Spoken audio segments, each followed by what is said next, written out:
면 우리는 곧 우리 딸을 데리고 가리라. 아멘. 여러분, 우리 사회에서 쓰는 용어 중에 한 단어가 있는데요. 영어를 좀 쓰겠습니다. I can do it. 아마 다 아실 거죠. I can do it. 한마디로 말해서 난 할 수 있다라는 거예요. 그래서 세상은 I can do it이라는 단어를 많이 외치게 합니다. 그것이 긍정의 힘이 되어져서 이 어려운 세상, 이 난국한 세상을 이겨낼 수 있는 힘이 주어질 것이다 라고 이렇게 가르치고 그렇게 또 강하게 외치고 있습니다. 그런데 여러분, 정말로 지금 현 상황 속에서 지금 나의 삶 속에서 I can do it, I can do it 이렇게 외치면 정말 극복할 수 있을까요? 우리 야곱의 인생을 몇 주 동안 보았습니다. 그 야곱의 인생 속에서 가장 큰 갈등이 있었다고 한다면 형 에서와의 갈등이었어요. 그래서 야곱은 그 형 에서와의 갈등만 해결할 수만 있다면 나의 모든 재산을 다 주어서라도 나는 하겠다라는 마음을 가졌죠. 그런데 지난주 말씀처럼 야곱은 그 형과의 갈등이 완전히 해결이 됐어요. 20년 묵은 체중이 그냥 채가 툭 씻어 내려간 것처럼 완전히 해결되었다라는 것이죠. 이 문제가 해결이 됐을 때 그 야곱의 마음은 얼마나 개운했겠습니까? 더군다나 그 형이 야곱의 손을 붙잡고 야곱아 이제 우리 아버지 집으로 올라가자라고 했을 때에 아마 야곱은 아마 날아오를 듯한 그런 기쁨의 마음을 가졌을 거라는 것이죠. 이에 야곱은 형님 먼저 올라가십시오. 저는 식구들과 가축들을 데리고 뒤따라가겠습니다 하고 형을 먼저 보냈습니다. 그래서 형은 세금 먼저 떠났어요. 그리고 야곱은 그 뒤를 이어서 세겜이라는 지역으로 갔습니다. 그리고 그곳에 장막을 쳤습니다. 성읍이었다고 한다면 그 성읍에는 분명히 많은 사람들이 있었을 것이고 많은 문화들이 있었을 거라고 생각을 해요. 그런데 그 세겜에서 야곱의 집에 굉장히 좋지 않는 일이 벌어지고 말았습니다. 가장 큰 좋지 않는 일이 벌어진 거죠. 자, 이 문제가 벌어졌을 때에 문제를 일으켰던 가해자, 그 세겜에 살고 있는 그 세겜은 아버지에게 말을 하고 그 세겜의 아버지인 하몰은 야곱에게 찾아와서 우리 아들이 이러한 일로 인해서 이렇게 됐는데 우리 원만히 좀 해결해 보았으면 좋겠습니다라고 하면서 야곱과 아주 적극적인 해결 방안을 제시를 하는 거예요. 졸지에 피해를 당한 딸을 둔 아버지 야곱은 이 문제 앞에 이렇게 말합니다. 제 아들하고 한번 의논해 보겠습니다 라고 이야기를 하게 돼요. 여기서 우리는 야곱의 이 행동에 대해서 조금 의문이 좀 생기는 경우가 있어요. 어떤 의문이냐면 야곱은 하나님의 백성입니다. 그리고 그 이전에 야곱은 하나님과 씨름을 하여서 이스라엘로 태어난 사람입니다. 즉 하나님의 선택받은 백성이죠. 이 말은 하나님의 방패가 되시고 하나님이 주인 되신다는 것이죠. 하나님이 지키시는 가정이죠. 그런데 왜 하나님이 지키시고 주인된 이 가정, 야곱의 가정에 이렇게 좋지 않는 일이 벌어지고 말았느냐 하는 거예요. 그리고 또 하나는 문제를 일으킨 가해자 세겜의 아버지 하몰의 이 가정은 이 문제를 해결하기 위해서 매우 적극적인 자세로 야곱에게 어떤 대안을 제시를 하는 것과 반면 야곱은 여기에 대하여 어떤 아무런 조치도 대안도 없다라는 거예요. 매우 소극적인 태도를 가지고 기껏 한 말이 뭐냐면 아들들하고 의논해 보겠습니다 하는 이야기를 하는 거예요. 여러분 야곱은 도대체 무슨 생각을 하고 사는 사람인지 모르겠어요. 여기서 우리는 피의자 되는 세겜의 아버지 하몰을 좀 더 살펴보도록 하겠습니다. 아들 문제로 인하여 그 아들의 말을 듣고 문제를 해결하기 위해서 그 세겜의 아버지 하몰이 야곱을 찾아와서 문제를 제시를 하는 거예요. 우리 자식들이 이렇게 된 이상 사돈 맺읍시다. 사돈 맺읍시다.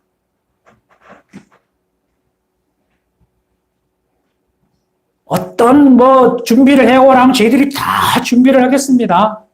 그리고 이곳에 기거하십시오. 이렇게 적극적으로 서돈 맺자고 제안을 해온 거예요. 그런데 이 제안을 해오고 있는 이 하몰이라는 이 사람은 누구냐면 이 히족속이라고 있는데 이 히족속은 가나안에 살고 있는 7 족속 중에 한 족속이거든요. 이 히라는 이 족속의 뜻의 의미는 뭐냐면 시골뜨기라는 의미를 가지고 있어요. 근데 막무가내 가나안 땅에서 그냥 막무가내 사는 그러한 사람, 중부지방에 있는 사람이라는 것이죠. 거기에 아마 족장처럼 힘이 있는 사람이었던 것 같아요. 그러한 가나안에 있는 그 하몰이 야고보에게 서도를 맺자고 하는데 야고보 누구예요? 한마디로 가나안 사람도 아니고 그저 뜨내기예요. 뜨내기란 말이에요. 지금 미국에서 자꾸 인종차별이 일어나잖아요. 중국, 너희 돌아가라! 동양, 아시아 사람 돌아가라! 그러잖아요. 거기서 아시아 사람들이 미국에서 20년, 30년, 50년 살았어도요, 그 백인의 문화를 가지고 있는 미국 사람들에게는 인정을 못 받는 거예요. 언제나 뜨내기처럼 여기지는 거거든요. 그래서 그런 일들이 벌어요. 우리나라도 사실은 미국만 욕할 게 못 돼요. 우리들도 중앙아프리카, 중앙아시아에서 오는 사람들 많잖아요. 그런 사람들 오면 우리가 볼 때 약간 이상하게 보잖아요. 그렇죠? 내리 까는 것도 있잖아요. 같은 맥락이거든요. 그런데 왜 이 휘족속인 이 하몰이 이 야곱에게 우리 사돈 맺읍시다라고 접근을 했을까요? 여기에는 숨겨져 있는 이유가 있어요. 사돈을 맺을 때에 사람들은 물론 지금도 그러했지만 그러하지 않는 경우도 있지만 대다수 그래야 한다고 그래요. 사돈을 맺기 전에 뭐를 봐요? 집안을 보잖아요. 그 집안이 얼마만큼 사느냐 그거 많이 보잖아요. 그래서 그 집안이 많이 잘 살고 정말 좋으면 그저 가서 그냥 들이대고 하자라는 경우도 있죠. 바로 이 하몰이 야곱을 볼 때 여러분 야곱은 누구예요? 그 당시 굉장히 큰 부자였어요.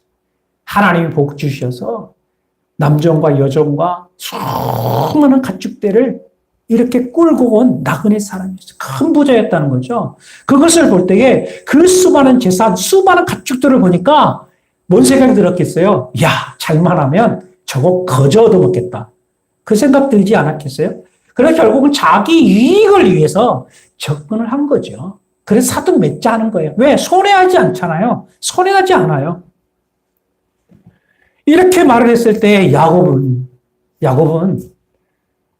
다른 대안이 없어요. 그저 하는 말, 아들들에게 물어보겠다라고 했어요. 그래서 아들들과 이야기를 나눴습니다. 야, 아들들아, 이런 일이 있었단다 하니까 이 말을 들었던 이 아들들이 성경에 보니까 뭐라고 표현했냐면 노를 바랬다라고 표현했어요. 네 노를 바랬다라는 말은 뭐냐면 이게 얼굴이 부룩부룩하면서 금방이라도 무슨 일을 저지를 것 같은 그러한 상황에 지금 놓였다라는 거예요. 지금 자칫 잘못하면 이 칼이라도 무기라도 들고 가서 이 하몰의 자녀들 세금을 죽여버릴 듯한 그러한 마음을 가지고 매우 적극적인 문제로 지금 대들고 있다는 것이 오늘 성경에 본문되어 있어요. 그래서 이 아들들이 그 하몰의 말을 듣고 제안에 대해서 이렇게 생각합니다. 자, 당신 지금 우리에게 사돈 맺자고 하고 있는데 그래 사돈 맺읍시다. 그런데 사돈 맺을 수 없습니다. 왜냐하면 당신들에게는 할례가 없다. 그렇다면 우리와 할례를 맺으려면 우리 동생 디나를 데리고 가려면은 당신들이 할례를 받으면 우리가 그렇게 한번 해보겠다라고 이야기를 해요. 이게 아들들의 제안이었어요. 그런데 여러분 여기에서 우리가 생각을 멈추면 안 돼요. 여기서 한 가지 더 생각해 볼 부분이 있어요. 여러분 지금 이 제안을 누가 하고 있는가 하는 거예요. 누가 하고 있는 거죠? 야곱이 하고 있어요? 야곱의 아들들이 하고 있어요? 이 제안을 누가 하고 있느냐면 야곱이 아니라 야곱의 아들들이 하고 있다는 이야기예요. 이 말은 어떤 의미냐 하면 이거예요. 지금 현재 우리 집안에 생각지도 못한 큰 일이 벌어졌어요. 큰 일이 벌어졌단 말이에요. 그런데 가장인 내가, 아버지인 내가 있는데 내 자식들이 아버지한테 결정도 물어보지 않고 아버지 서랍에서 도장 꺼내가지고 도장 찍어버린 거예요. 여러분, 이 가정이 이해가 됩니까? 이 가정이 정상적인 가정이에요? 여러분, 이 가정이 우리 가정이라 한다면, 여러분, 이 가정을 어떻게 봐야 될 것 같아요? 지금 이제 이러한 가정이, 이 집안이 누구의 집안이냐면 야곱의 집안이라는 거예요. 야곱은 아무 결정도 하지 않았는데 아들들이 결정을 해서 이 일을 진행해버리는 거예요. 야곱은 그럼에도 불구하고 아무런 결정도 하지 못한 채 그저 침묵만 하고 있는 내용을 볼 수 있다는 이야기예요. 그렇다면 야곱의 아들들이 왜 할례를 제안을 했을까요? 정말로 할례를 받음으로 인하여서 그들이 이스라엘 백성들처럼 하나님의 거룩한 성민이 되기 때문에 그럴까요?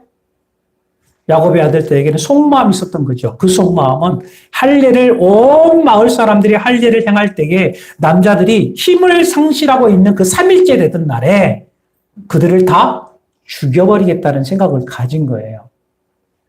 그래서 실질적으로 할례를 받은 그 3일에 칼을 들고 가서 시므온과 레위가 들어가서 그 세겜에 있는 모든 남자들을 다 죽여버립니다. 대량 살상이 일어났어요. 그리고 뿐만 아닙니다. 그 성읍에 들어가서 양과 소와 낙이 있는 모든 재물들을 다 약탈을 해옵니다. 그뿐만 아닙니다. 그 성읍에 있는 여인들과 어린아이들까지 다 빼앗아 버려요. 결국은 원수를 갚은 거지요. 이렇게 해서라도 아들들은 문제를 해결하고 싶었던 것입니다. 아마 세상 사람들은 다 이렇게 할 거라고 저는 생각을 해요. 세상 사람들은요, 우리도 부정할 수 없습니다. 이익을 위해 살아갑니다. 우리도 사실은 이익을 위해 살고 있습니다. 절대 손해보지 않습니다. 이익이 될 수만 있다고 한다면 손을 내밀고 연합을 합니다. 그리고 말로 회의를 시켜요. 나는 당신 편입니다. 내가 당신의 필요를 다 채워주겠습니다. 당신 나하고 손잡읍시다. 오늘 세상이 그래요.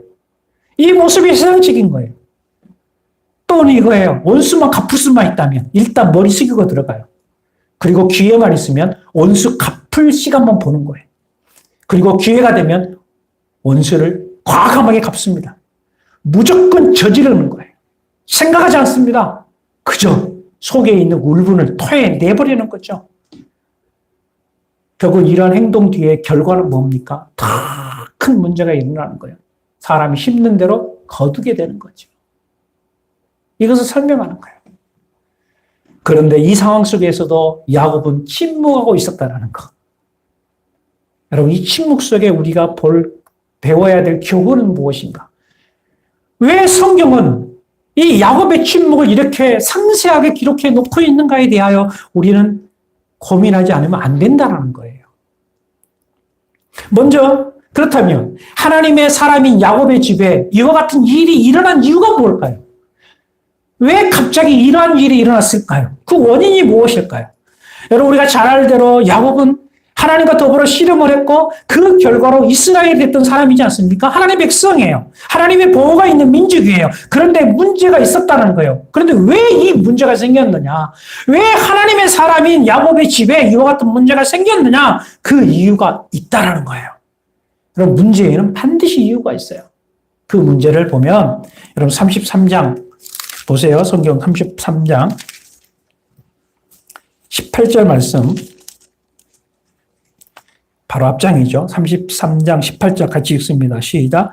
야곱이 바담 아람에서부터 평안히 가나안 땅 세겜 성읍에 이르러 그 성읍 앞에 장막을 치고. 아멘. 여기 단어에서 여러분 눈에 보이는 단어가 있어요. 어떤 단어가 보이나요? 야곱이 바담 아람에서부터 뭐하니? 평안히 가나안 땅 세겜 성읍으로 이르러. 이 말은 뭐냐면 소뒤에 설명했던 것처럼 에서와 화해를 하고 에서는 갔어요. 그 마음속에 뭐가 들어왔어요? 평안이라. 모든 문제가 다 해결이 되고, 야, 됐다. 해결됐다. 하나님과 씨름에서도 이겼지. 형 에서와의 갈등도 해결됐지. 문제가 뭐 있어요? 다 해결됐는데 바로 평안이라는 단어예요. 야곱의 일생 속에 평안이라는 단어가 유일하게 나오는 단어가 이 단어예요. 딱 한 군데 나와요. 지금 이 순간에. 바로 평안이 있을 때에.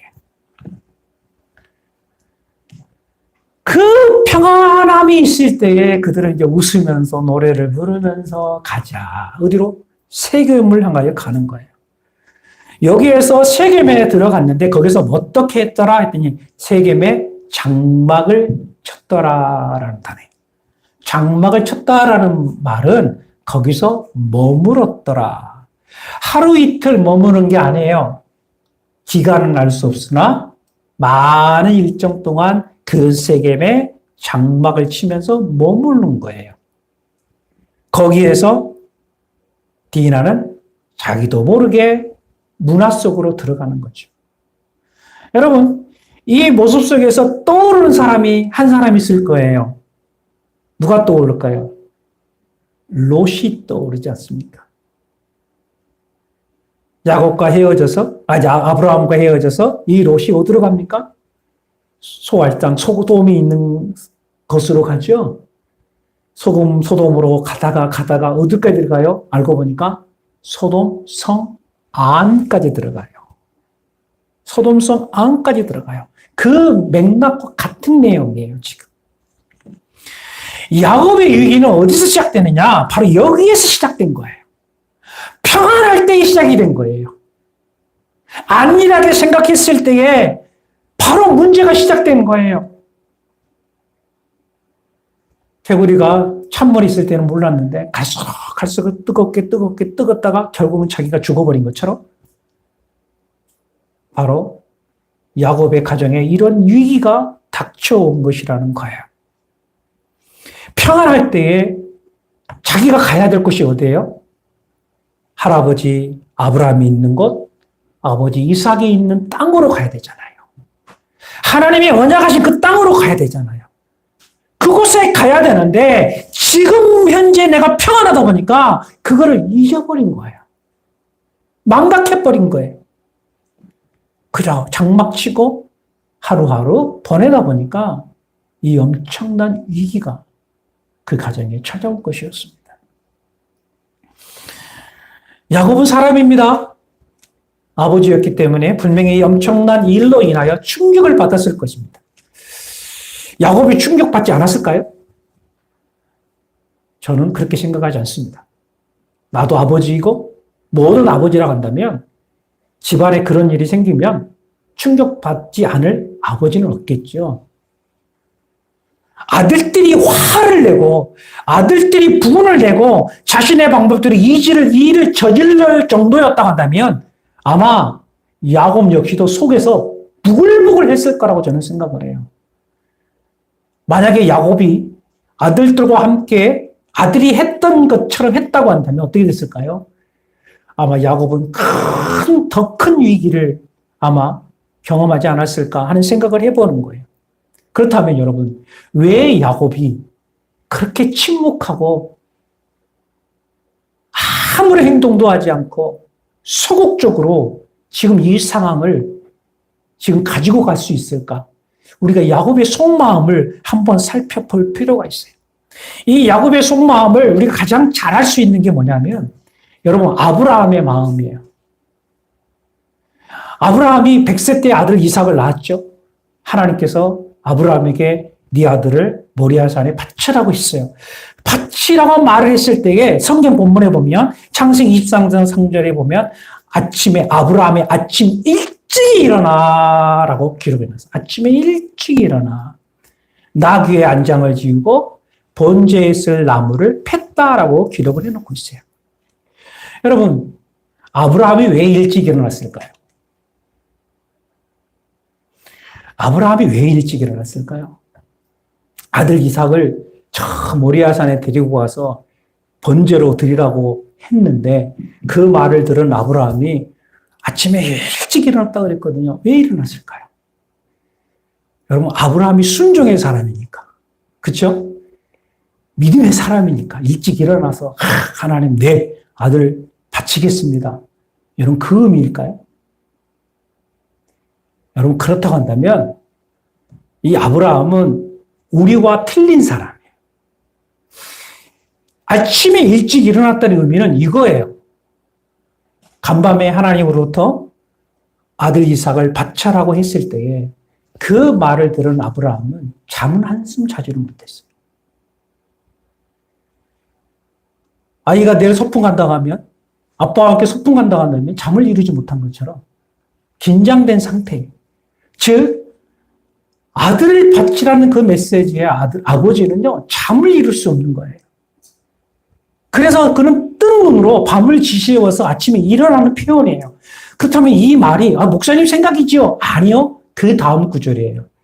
그 다음 구절에 아브라함이 나귀의 안장을 지우고 장작을 팼다라는 이 말의 의미는, 여러분, 나귀의 안장을 지우는 일은 누가 하는 줄 아세요? 종들이 하는 거예요. 장작을 패는 일은 누가 하는 줄 알아요? 장작 패는 역시도 종들이 하는 거예요. 그런데 지금 나귀의 안장을 지우고 장작을 패는 일을 누가 하고 있느냐면 아브라함이 하고 있어요. 이해되십니까? 그럼 아브라함의 마음 상태가 이해돼요? 그 마음이 오죽했으면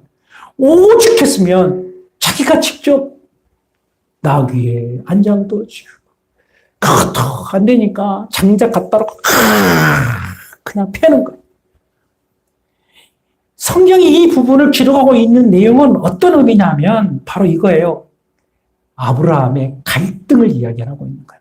아브라함의 그 마음 상태를 우리에게 보여주고 있는 거예요. 그만큼 고민하고 있고, 그만큼 갈등하고 있고, 그만큼 생각하고 있다는 그 내용을 지금 극단적으로 우리에게 또 다른 형편으로 보여주고 있다는 이야기예요.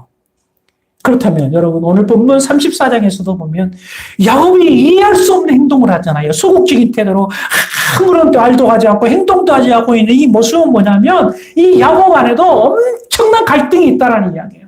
엄청난 갈등이 있다는 거예요. 분명히 있다는 이야기예요. 여러분 이때 야곱의 나이가 몇 살이었을 것 같습니까? 야곱의 나이가. 우리가 이 야곱의 나이를 추측을 해보면 대략 요새까지 나왔거든요. 요새까지 낳은 나이예요. 그렇다면 계약계산을 하면 야곱의 나이가 한 100세 정도였을 거라 생각을 해요. 왜냐하면 야곱이 147세까지 이렇게 살거든요.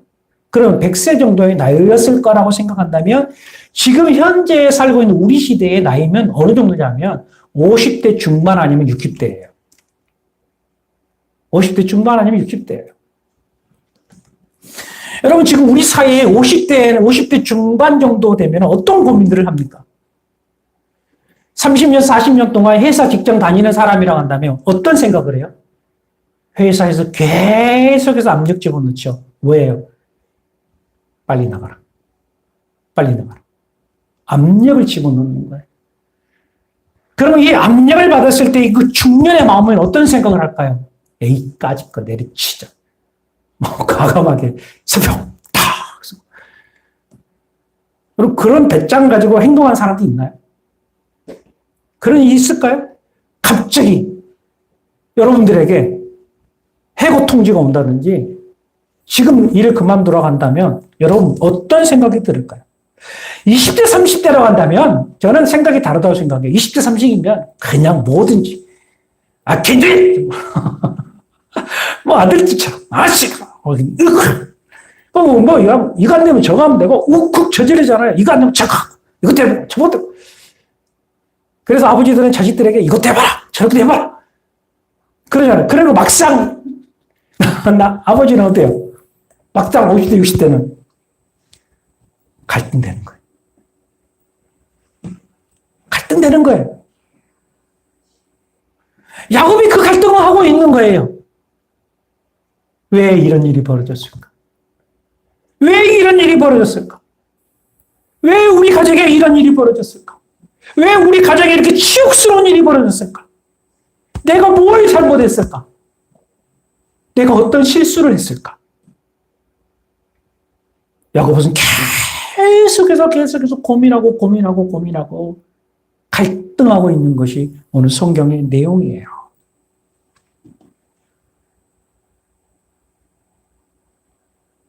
그렇다면 정말 야곱은 믿음이 없어서 이렇게 갈등하는 존재인가요? 여러분, 예수님도 갈등하셨다는 거 아세요? 예수님의 그 갈등이 가장 우리에게 클로즈업하고 있는 그 내용이 뭐냐? 마가복음 14장에 보게 되면 예수님이 십자가 지기 전날 밤에 예수님의 행동을 보면 알아요. 이렇게 기록되어 있어요. 마가복음 14장 34절에 말씀하실 때 내 마음이 심히 고민하여 죽게 되었으니 너희는 여기 머물러 깨어있으라 하시고, 새 번역에 이렇게 표현했어요. 그들에게 말씀하셨다. 내 마음이 근심에 쌓여 죽을 지경이다. 그래서 예수님이 하신 말씀이라니까요. 제자들에게 내 마음이 근심이 되어 근심에 쌓여 죽을 지경이다. 너희는 여기에 깨어서 있으라. 이렇게 표현했어요. 예수님이 십자가 지시기 전에 내가 지금 죽을 지경까지 걱정되고 근심이 된다. 예수님 역시 갈등하셨어요. 예수님도 갈등하셨어요. 여러분, 우리들은 인생 살면서 지금도 우리는 갈등을 가지고 살아가고 있어요. 고민을 가지고 살아가고 있습니다. 그래서 우리는 계속해서 그 갈등 속에서, 그 고민 속에서 내가 어떻게 해야 되지? 내가 어떻게 해야 돼? 이런 질문을 무수히 던지고 있습니다. 또 어떤 문제를 만났을 때 나의 실수로 인해서, 엉뚱한 일로 인해, 가책스러운 일로 인해 아마 어떻게 해야 될지 모를 정도로 고민이 되는 일도 생길 수도 있다고 분명히 믿습니다. 그러면서 한편으로는 돈만 있으면, 이때 돈만 있었으면, 이때 내 주변에 어떤 백만 가지고 있었던 사람이 있었으면, 내 주변에는 LH 누구 한 사람도 있었으면 막 그런 생각들 하잖아요. 조금만 더 젊었더라면. 그러면서도 이러지도 못하고 저러지도 못하고. 물론 여러분, 이런 일들을 만나지 않으면 좋겠죠. 그래서 어떤 이들은 기도할 때 아예 하나님 이런 일 만나지 않게 해달라고 기도하신 분들도 있어요. 하나님 우리 가정에 평안함을 주십시오. 하나님 내 인생에 평안함을 주십시오. 라고 고백하며 기도하신 분들도 분명히 있을 거예요. 근데 여러분, 그 평안이 함정이라는 사실 기억하세요. 평안할 때 반드시 위기는 오게 되어 있어요.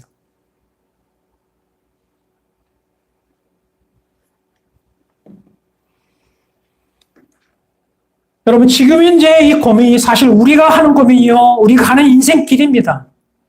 누군가 해결해 주면 좋겠는데 하는 그런 문제를 가지고 우리는 답답하게 살아가고 있습니다.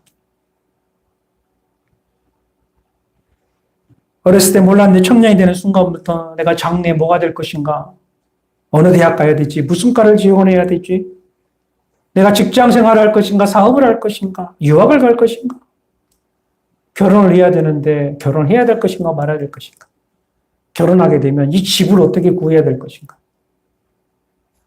자녀는 어떻게 해야 될 것인가, 이사를 해야 되나 말아야 되나, 오늘 내가 어디서 살아야 되나, 회사에 당장 나를 그만두게 되면 나는 퇴직을 해야 될 텐데 내가 퇴직한 다음에 무엇을 해야 할 것인가, 이 퇴직금 조금 받은 거 가지고 나는 어떻게 살아가야 되지, 이렇게 고민하며 사는 게 우리 인생이에요. 답이 보이지 않습니다. 답이 보이지 않기 때문에 우리는 그냥 알 수 없는 그 막막한 길을 걸어가고 있는 거예요. 그 안개 속을 걸어가고 있는 거예요. 얼마나 답답합니까? 이게 바로 야곱이에요, 야곱. 답답한 인생, 그 야곱의 모습 속에서 우리가 보이는 거예요. 그런 답답함 속에서 I can do it, 뭐든지 할 수 있다? 할 수 있어요, 정말?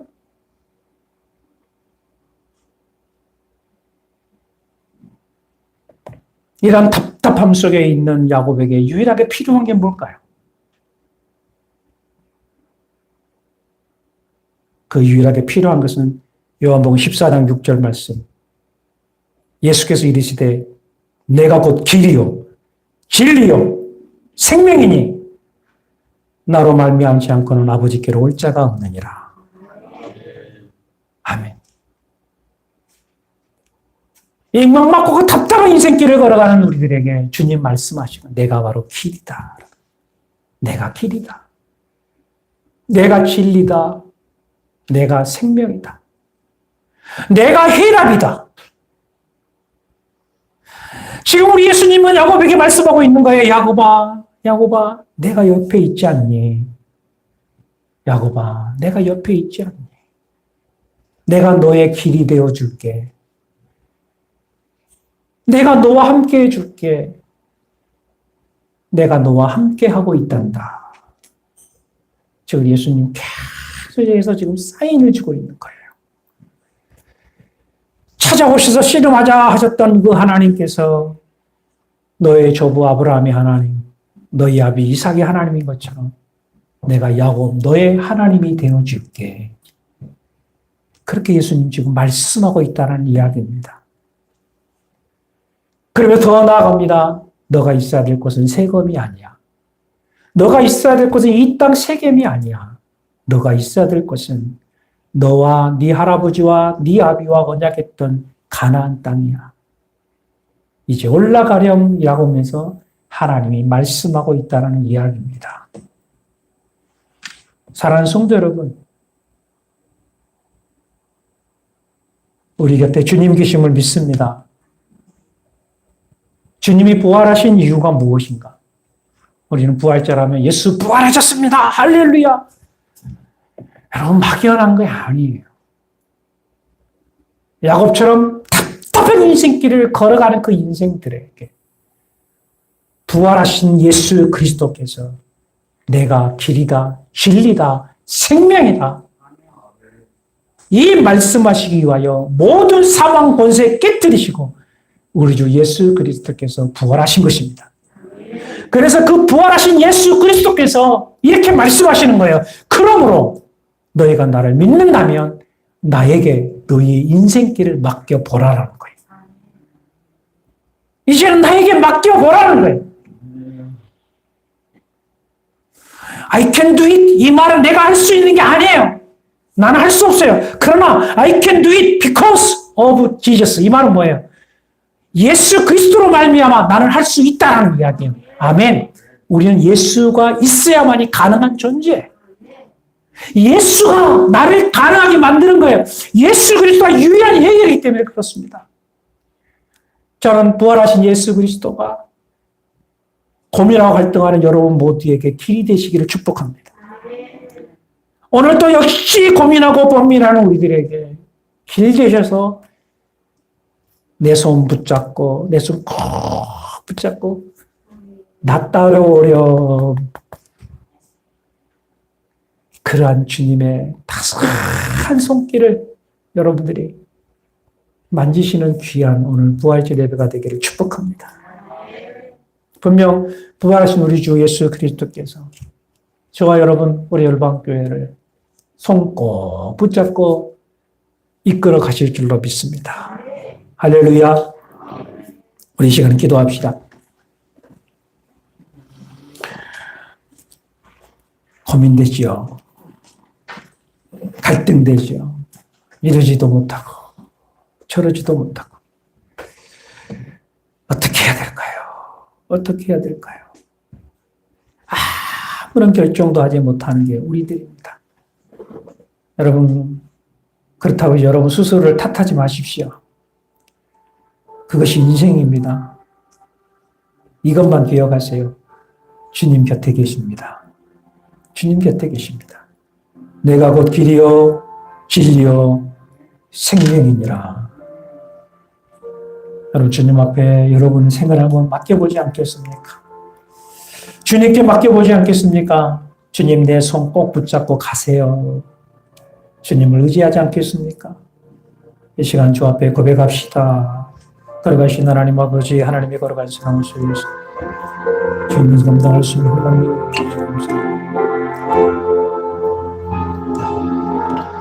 아버지 하나님 크신 사랑과 주옵소서. 주께서 복의 복을 도와서 은혜 내려 주시기를 간절히 구합니다. 나의 주 나의 하나님 아버지 나의 주 나의 하나님 아버지 주께서 은혜 풀어주시고 하나님의 걸어간 피는 보는 역사가 임할 수 있도록 아버지 하나님의 거룩한 기름의 역사가 저들의 삶 가운데 임하게 도와주시옵시고 주여